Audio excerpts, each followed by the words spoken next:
Once upon a time, there was a little boy called Howard who loved writing stories.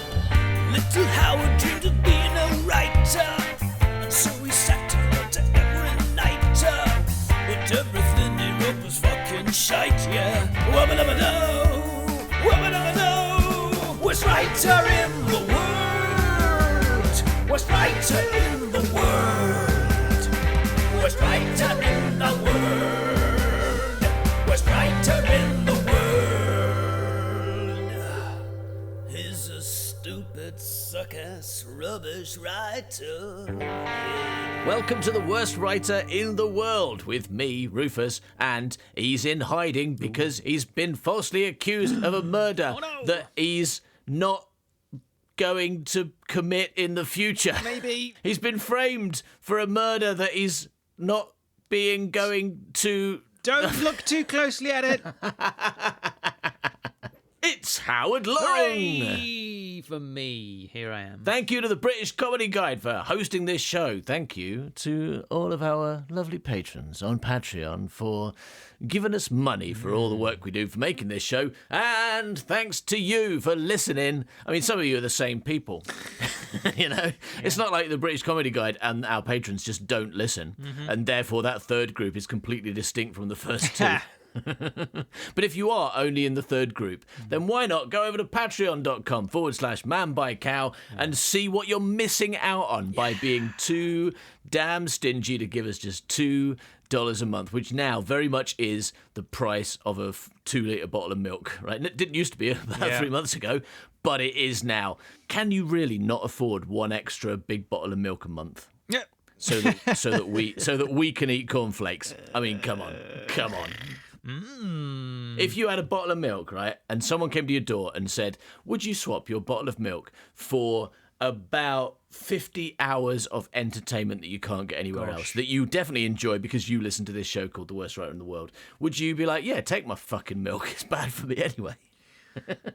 or would you send them away? Say, no, this deal is bad. You want my milk? And also, I've got loads. It's not like all the milk I've got. I've got like 8 bottles in my fridge. I've got too much milk, to be honest with you. And you're coming to my door saying, I can take just one of those bottles of milk off your hands, and in return, I will give you a ridiculous amount of entertainment that will make you happy. Is your happiness not worth the price of a bottle of milk? Yeah, and do take into consideration that we do milk a lot on the show. So you're only trading in actual milk for metaphorical milk, aren't you? Yeah, come on. How much milk have we given you? Come on, for so much milk, and all we're asking is you give a little bit of milk back. Yeah. All right, so this is part 2 of our Minority Report retelling. Yeah, even in this, we're giving you photon milk. You're getting so much milk. So much photon milk. In last week's episode, we discovered that Tom Cruise works for the police in future crimes, and they prosecute people for murders they're going to commit because they've got 3 psychics in a bath which is full of photon milk floating around and seeing the future. Unfortunately, someone seems to have framed Tom Cruise for a murder that he's not going to commit in the future, or he is, or they've set it up so he will. It's not very clear. And now he's gone, right, well, they say I'm going to murder this bloke called Leo Crow, who I've never met and don't know. What's the best way to avoid murdering him? I know what I'll do. I'll go and find him and ask him if he's done anything that might have upset me. Yeah, and I must remember to take my gun. Yeah, I've got to take my gun with me, yeah, even though I'm not a police officer anymore. But he's also investigating future crimes in general. And he's heard about this thing called Minority Reports, which is when one of the 3 psychics disagrees with the other 2 about what the future's going to be. And he's like, well, I'm bound to have one of those. I'll go and talk to a strange old lady in a greenhouse. So he does. But she's not just a strange old lady. She also invented the system that pre-crime works on. And so she said, yeah, it's in the girl one. lucky that, isn't Only it? Because good one. then, Yeah. then we don't have to like make their identities clear beforehand. We can just say the girl one, go and get her. And so get the boy one called Steve. Like, oh, which one's that? I've no idea. We really haven't set these characters up. We've basically just said they're not human. And they're twins as well, aren't they? Anyway, so I mean, Yeah, also, how would yeah, you that's know? a problem. Get one of the identical twins. Which one? The girl one. The one with the How necklace. will I know if they're oh, right, necklace? Okay, just make sure they haven't recently had a bath because But they're always having a bath. They're always having a bath. What are you supposed to do? So they're always swapping necklaces.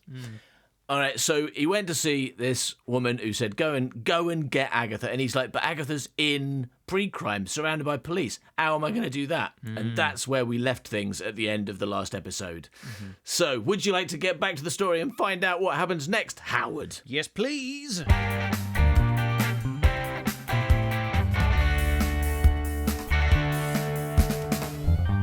Part 3, Tiresias and the Last Olympian. Cut 2, the most disgusting sequence in any movie ever.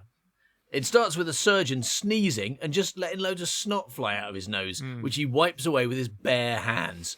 And we're meant to think like, ugh, he shouldn't do that. He's a doctor. But literally no one has ever done that.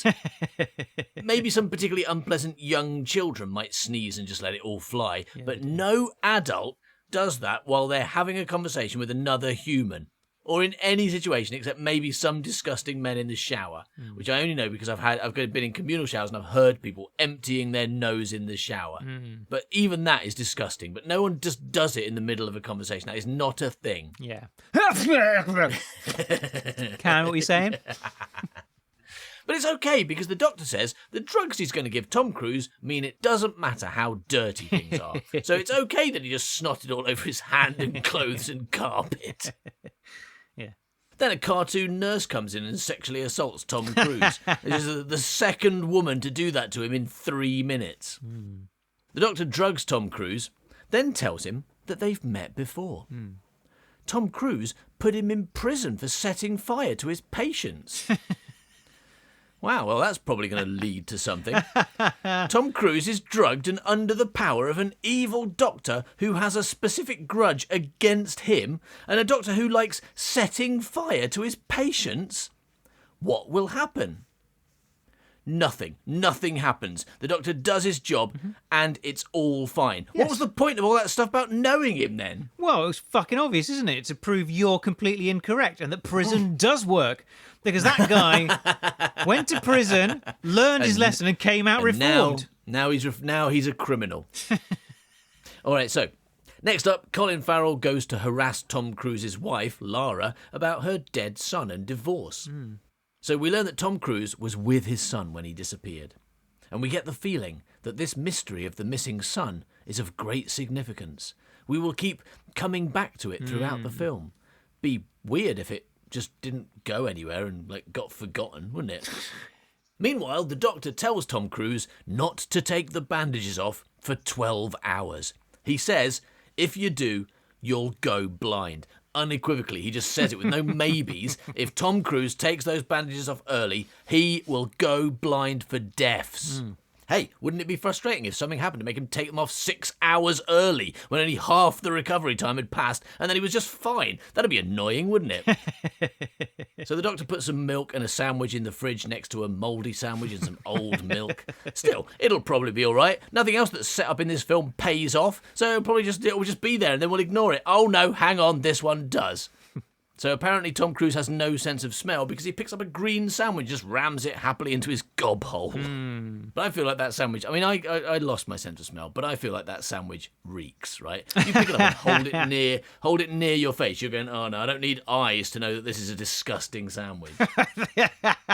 But it means that every couple of weeks he does an eye operation in this same flat and leaves the same sandwich and milk. But the last person did not want it for some reason, didn't drink it, just left it there. But he also, he's not interested in cleaning out his fridge. No.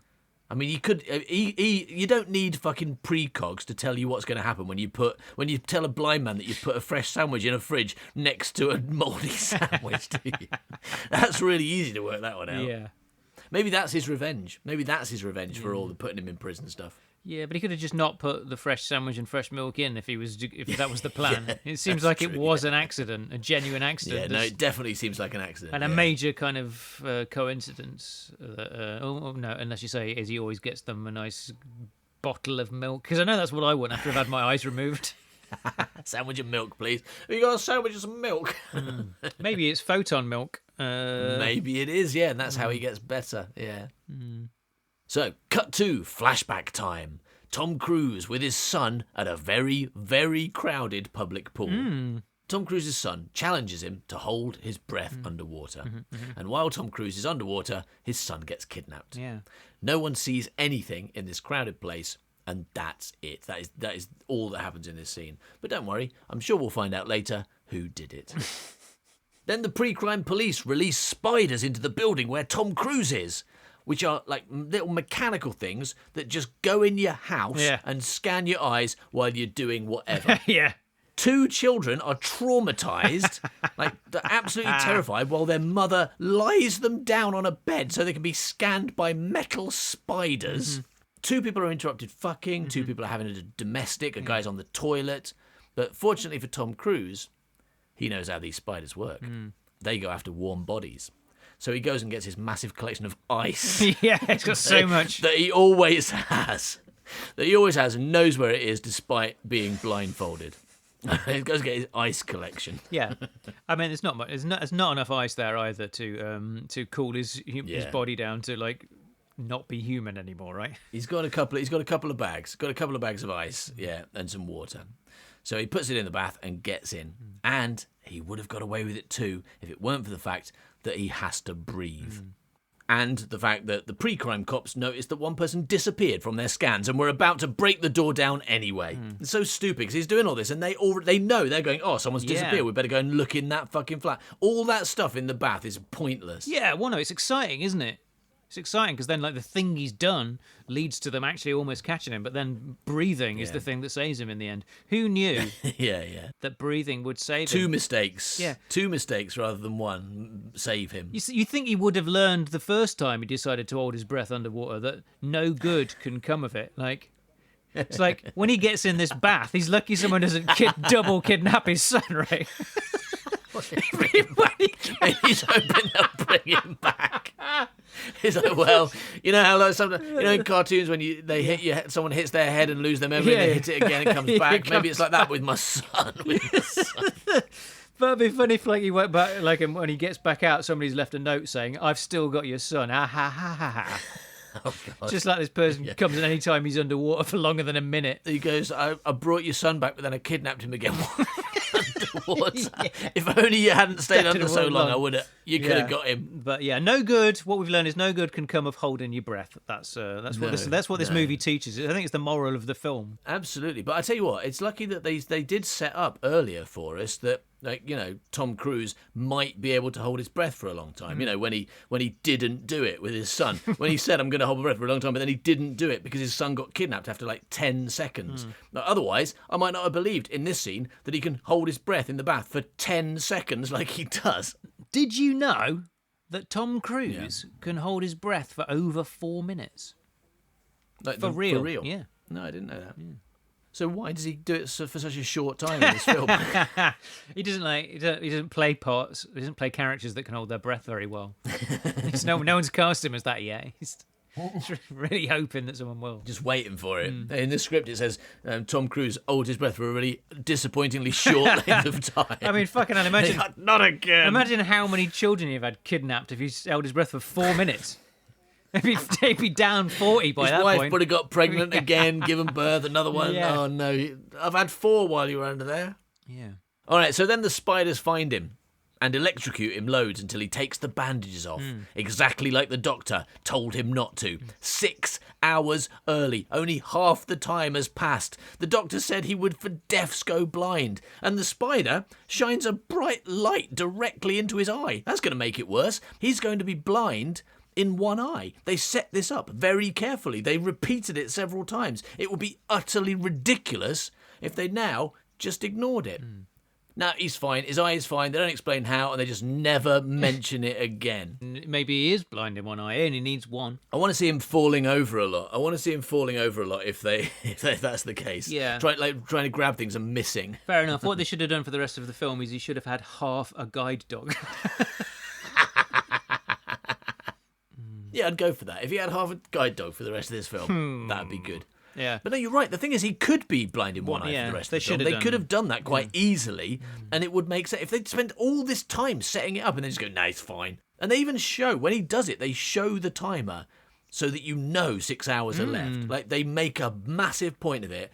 And this film is full of things where they take... It's not like this is an accident. They're taking a lot of effort to set something up and then just going, no, don't bother with the payoff. Just do the setup. This is like an experiment in how many things can you set up and then ignore. It's weird. It's true. I mean, like, I would have had him go blind in that eye if I'd written it. Yeah, definitely.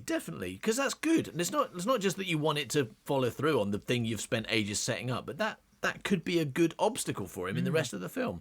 People could keep attacking him from the left. He has no idea.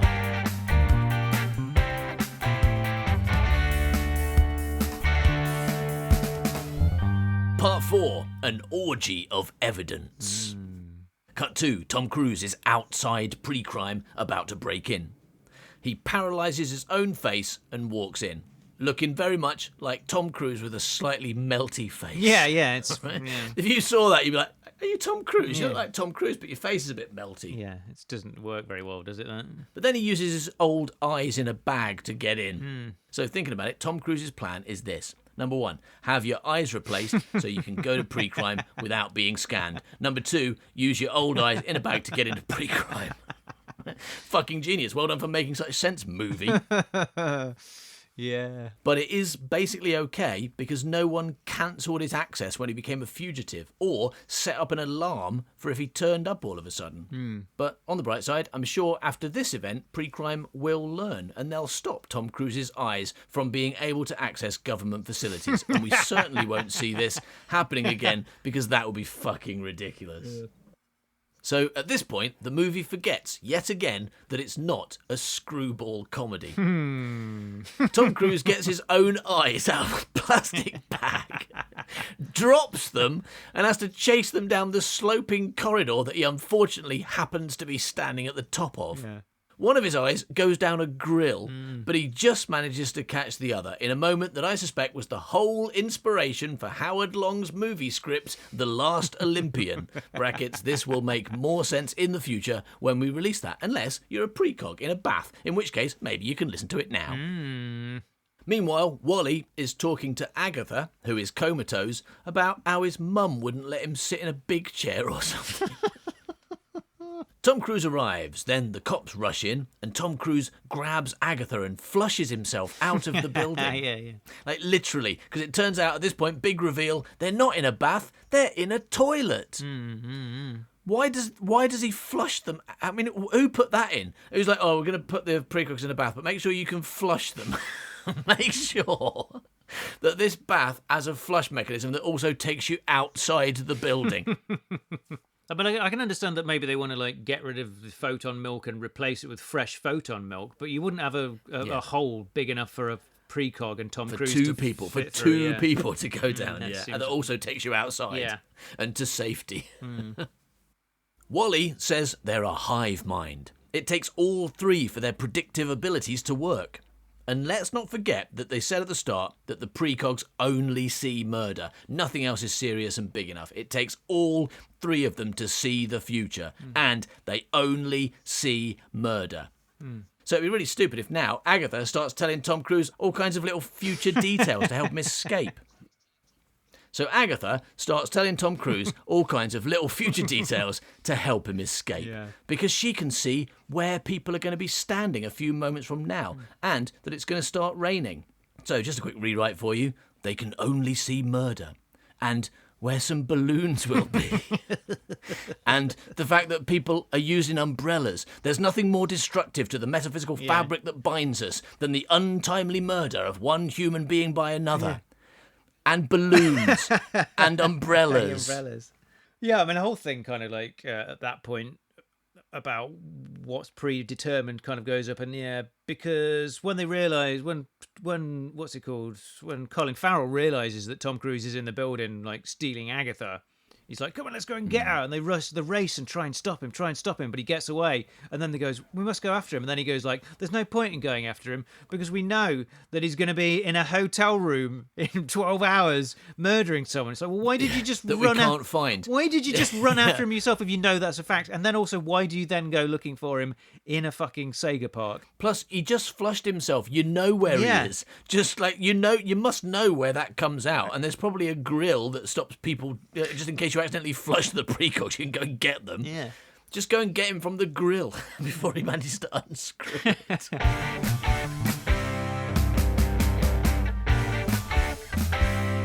Cut 2. Tom Cruise goes to a VR club where people go to live out their sexual fantasies in booths where other people can watch them. The guy who runs it is called Rufus and is immediately sexist and incestuous, so that's nice. Tom Cruise gets him to hack into Agatha's head, which actually means record her visions. Tom Cruise is looking for his Minority Report, Agatha's vision that says he won't kill Leo Crow, but hers is the same. She sees him kill Leo Crow as well, even though that's not what's going to happen. Then she shows him Anne Lively's death again, and we understand that this matters. Tom Cruise and Agatha run away from pre-crime, with Agatha telling lots of things that are about to happen, and some things that are just happening elsewhere. Like she stops some woman and says, don't go home, he's going to murder you. Yeah. She just knows everything. She's Doctor Who in the movie now. Yeah, That's what she's just become Doctor Who in the Doctor Who movie. Answer question 3 on your test tomorrow. All right, thanks, Agatha. When they get outside, Tom Cruise puts up the umbrella that Agatha told him to steal, and the pre-crime cops, who are foolishly all up on a gantry, can't identify them. There's just no way to spot 2 people under an umbrella, under all these single people under umbrellas. We just have to give up immediately. And they show a shot of it as well, where you can see all the people with umbrellas. It's only covering their heads. If you could see, look, that umbrella's got 2 people under it. That's them. Yeah. You don't need to see their heads. It's the easiest thing in the world. Well, I mean, you know, the bit with the balloons is absurd as well, isn't it? Because they're all running, like, along the sides where they can, if they looked, they would see Tom Cruise. They wait just don't look around at that point. They all wait until they get to one specific point. Like, you know, why don't we all go to this one space? Stand close enough together. Make sure they stand close enough together so there's no like wider perspective on it, and they can't see round the balloons.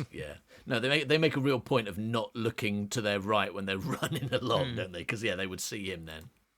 All right, so Tom Cruise finds the hotel where he's going to kill Leo Crow. So he goes in and asks for Leo Crow and then goes up to his room. He's really, really trying to avoid this murder. So he goes up to Leo Crow's room and finds pictures of kids all over the bed, just laid out on the bed in a totally normal fashion. Then he finds a picture of his own kid, like under another picture. Really, like the way he zeroes in on that picture suggests Tom Cruise has some psychic powers too. Damn it, this guy must have kidnapped Tom Cruise's kid, and literally hundreds of other kids, and then checked into this hotel with pictures of all those kids and spread them out on the bed for some reason. So it looks like Tom Cruise is going to kill Leo Crow after all. Leo arrives, Tom Cruise attacks him and demands information. Leo admits everything, but then, surprise, Tom Cruise doesn't kill him.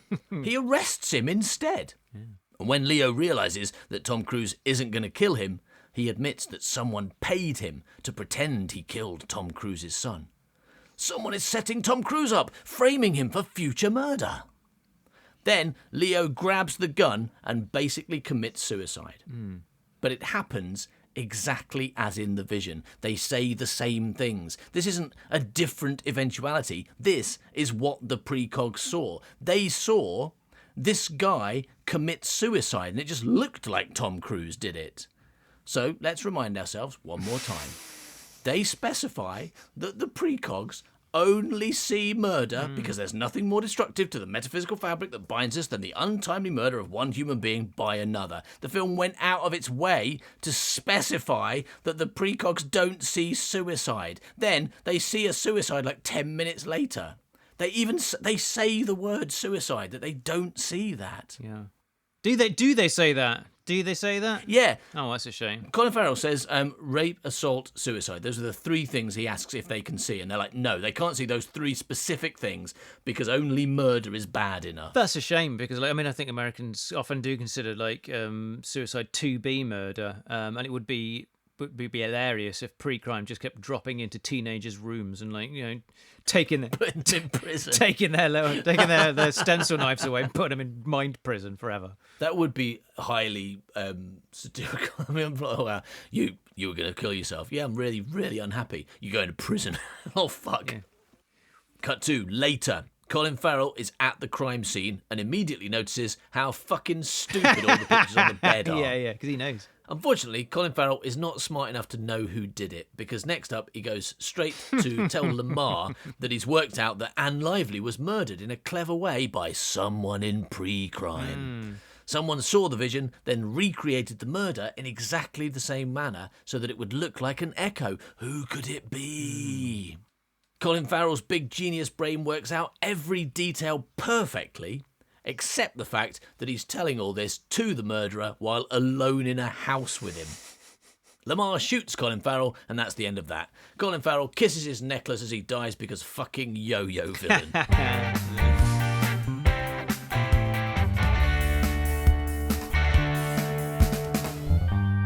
Part 5. Mind Prison.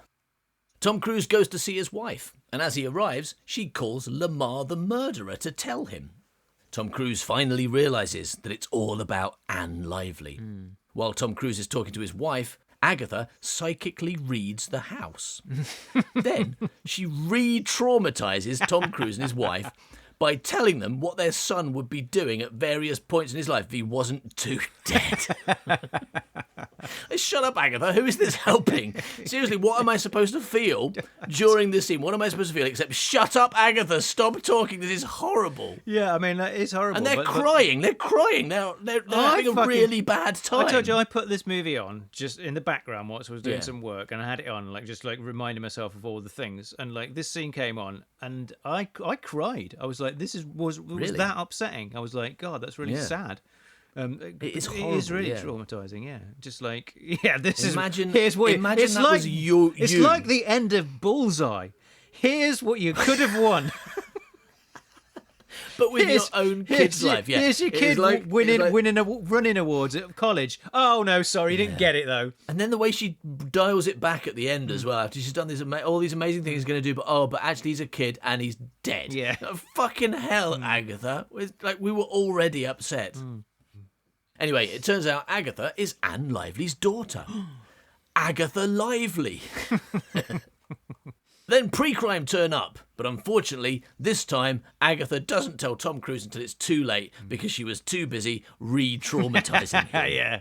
They put a halo on him and take him to mind prison. Yeah. Agatha goes back to the bath toilet and Wally acts all creepy around her again. Fuck Wally. Wally is the worst person in this film. Yeah. Well, no. Wally and that Rufus guy from the VR club. Oh, and Howard Marks from the beginning. Rufus, Howard and Wally. What a bunch of wazzocks. So weird jailer guy puts Tom Cruise in the mind prison and says, "You're part of my flock now, John. Welcome. It's actually kind of a rush. They say you have visions, that your life flashes before your eyes, that all your dreams come true." Fuck off. This is the first time anyone suggested that mind prison might be nice. Why was Howard Marks begging them not to put a halo on him then? Why did Tom Cruise feel so guilty about haloing innocent people if it's basically paradise? This is an entirely new idea that contradicts everything that's been said or implied before. Fuck you, movie. But quick aside for you, there's a popular theory that everything that happens from this point on is just a dream that Tom Cruise has while he's in prison. Because the jailer said out of nowhere that all your dreams come true. Right, yeah. And after this, everything does kind of go right for Tom Cruise. But the thing is, the main reason people seem to have for believing this theory is they think the ending is stupid and rubbish. And they can claim the film is a work of genius if the writers and director did that on purpose. The ending being stupid and rubbish is deliberate and a clue that only clever people can solve. Nice. Or, and this is just my counter theory, maybe the ending just sucks. Right? Because most endings to movies do. Look on the bright side, if this movie were made now, the last 20 minutes would be a big CGI fight between Tom Cruise and Max von Sydow in a fucking mech suit. Yeah, it would. Anyway, back to the plot, or possibly Tom Cruise's Halo dream. Tom Cruise's wife, Lara, goes to see Max von Murderer, who's getting ready for the big Pre-Crime Goes National event. She asks him about Anne Lively, which is basically what got Colin Farrell shot. Lamar promises to look into the case of that woman who got drowned. What did you say her name was? Anne Lively? But I never said she drowned. Fuck this stupid trope. I understand that we, the audience, need to know that she just worked it out, but people should really stop telling murderers that they caught them out. Fortunately, Lamar has to go to his event and doesn't have time to murder her, but he promises to murder her later. Well, he can't murder her just now because Agatha's back on the scene, so he can't just go around shooting people like he did Colin Farrell. He's got to come up with a really stupid plan. He's got to hire an assassin and lure her in. Yeah, but remember how quickly he framed Tom Cruise? Yeah. He can do that before his event easily. Good point. So Lara steals Tom Cruise's gun and eyes. Yeah, proof that it's definitely a Tom Cruise fever dream, because why are those eyes still there? Where did she get his fucking eye from?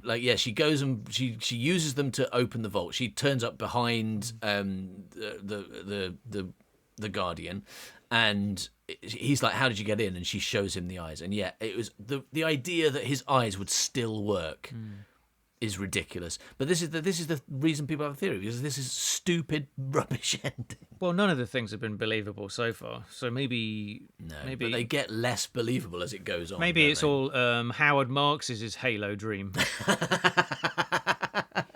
Oh, now that's a theory. All right, so basically nothing from the end of the opening sequence is real. It's just him. In fact, yeah, because he wants to see the people who did this to him suffer. So he has a little paradise dream of Tom Cruise having a really bad time and having his eyes cut out. Right? and then the boss, the actual real boss of Pre-Crime, has to shoot himself. Yeah. That makes sense. That's what this movie's about. Good, solved it.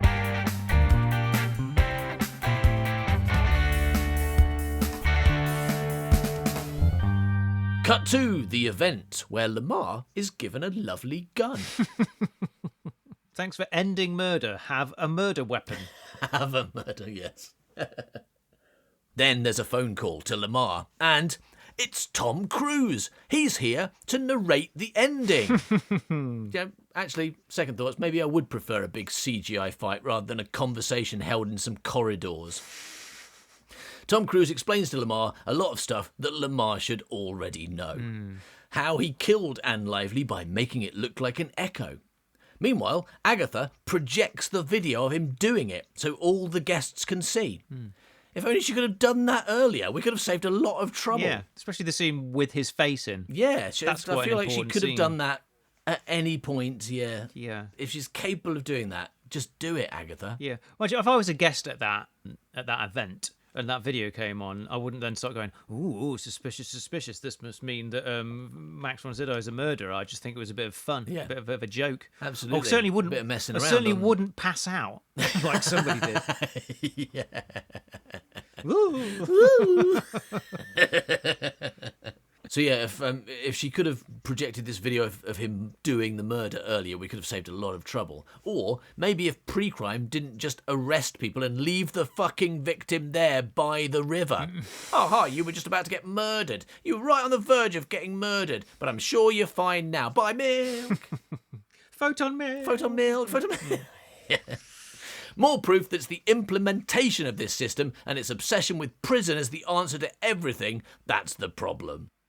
Then, the precogs predict that Lamar will murder Tom Cruise in a few minutes' time. But we know that Pre-Crime exists to stop things like that. So, they'll probably arrive before he does it. Yeah. Otherwise, the whole film is bollocks. Yeah, and also the precogs will probably like have that premonition like 12 hours ago and not. Yeah.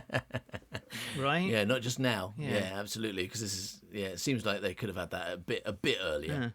But then Tom Cruise proves that the film is bollocks by giving the most bollocks speech that I've heard since Wally started banging on about photon milk earlier. Tom Cruise says, "No doubt the precogs have already seen this. You see the dilemma, don't you? If you don't kill me, the precogs were wrong and pre-crime is over. If you do kill me, you go away. But it proves the system works." But he's just guessing. He doesn't know the precogs have seen it. If Lamar isn't going to kill him, they should already know that. And if he does kill Tom Cruise, that proves that the system doesn't work, because the whole point is a load of police should be rappelling in to stop him before he can. So let me rewrite that speech for you, Tom Cruise. "No doubt the precogs have already seen whether you're going to kill me or not. So there's no dilemma. If you're not going to kill me, the precogs are probably still peacefully asleep in their bath toilet. If you are going to kill me, a load of police are about to turn up and stop you, making this standoff much less tense and proving absolutely nothing." Then Lamar shoots himself and the police rappel in too late. That's the second suicide that the precogs mistook for murder. Or maybe they're just wrong a lot. This is a stupid ending whether it's all in Tom Cruise's head or not.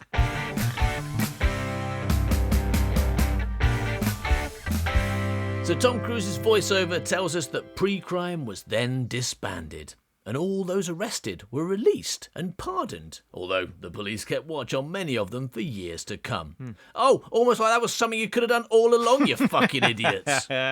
Yeah. I mean, which ones? The ones that like just almost committed a crime of passion. We're going to watch out for them.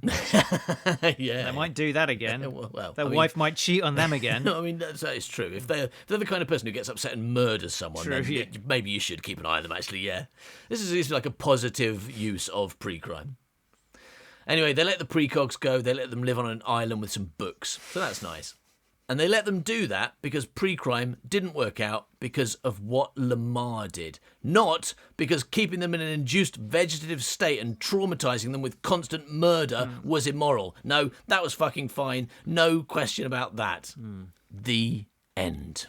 I wouldn't give them up. I mean, yeah, sure, pre-crime didn't work out. We've still got 3 people who can predict the future. Let's put them to use. Don't give him a house and a load of books. Come on, let's go and win the pools. Well, we don't know that they didn't do that first. I mean, you don't need to keep them in a bath for 10 years to win the pools, do you? Just like, before you go to your house on an island, could you tell me the lottery numbers for tomorrow? Oh, thank you very much. Little Howard dreamed of being a writer, and so he sat and wrote every night. But everything he wrote was fucking shite, yeah. Wubba-dubba-doo, wubba-dubba-doo. Worst writer in the world.